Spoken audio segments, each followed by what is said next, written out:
Hello, my name's Kath Perry, and this is a fantastic interview with Peter Deadman, founder of the Journal of Chinese Medicine and co-author of A Manual of Acupuncture. We do hope you enjoy this interview. What sort of skills do you think that practitioners need to develop as soon as they graduate that they're not necessarily picking up within their training? After graduation, I think it's logical that the skills that practitioners need are clinical skills. And because of the nature of modern education, I'm talking about maybe as against some imagined older period where you learn by watching a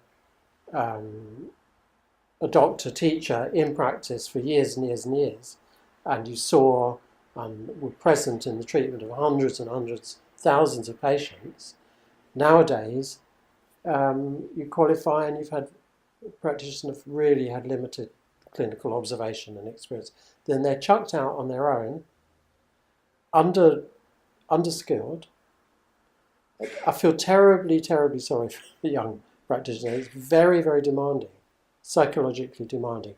You don't really have, you're expected to go into what is essentially general practice. And the nature of general practice is that patients can come and see you with anything, you know, that you're sort of expected to know about, which is impossible. You know, it's really impossible to really know enough about infertility and respiratory diseases and digestive diseases and so on. You don't have a lot of clinical experience, and fundamentally you're on your own. You don't have a decent consultation system for practitioners to consult more experienced practitioners or to refer on young practitioners who haven't had a lot of clinical training. It's very nerve-wracking, it's very challenging. And, oh yeah, I know, sorry, going back, I said there was one other peril of being a young practitioner, unrealistic expectations, okay? So anybody who's taught Chinese medicine, myself included, we're all guilty. We love Chinese medicine. We stand in front of a classroom and we can't help ourselves. We wax lyrical about how wonderful Chinese medicine is. And students pick this up, and that's great. They fall in love with the medicine. And they can end up having unrealistic expectations. Nobody's really told them that when you treat chronic headaches, if you get 50% improvement, that's great. 50% improvement, if you get a reduction in intensity of headaches of 50% or a reduction of frequency of 50%, that's great. Whereas the possibly unspoken assumption is that it's only good if you cure it.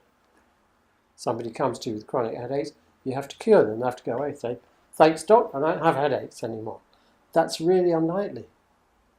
There's a lovely saying, Chinese saying, medicine can only cure curable diseases, and then not always. Okay? And most of the work in medicine, in our medicine, is not curing people.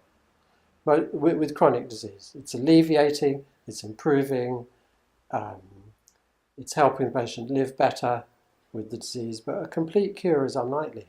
If you go into practice somehow having absorbed this idea that if you're a great practitioner, you'll be curing people right, left, and centre, you're inevitably going to feel crap.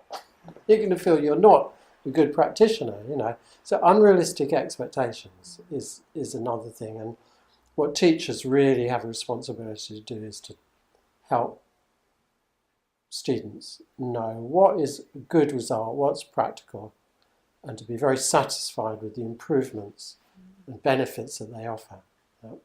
And how did you come to that yourself?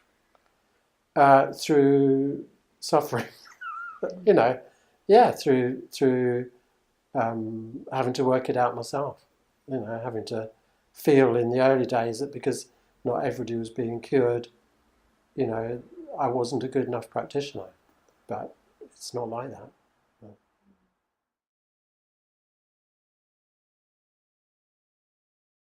I hope you enjoyed this free webinar. Please take a moment to subscribe to our YouTube channel and please share on social media. The world will be a better place when more people know about the benefits of acupuncture.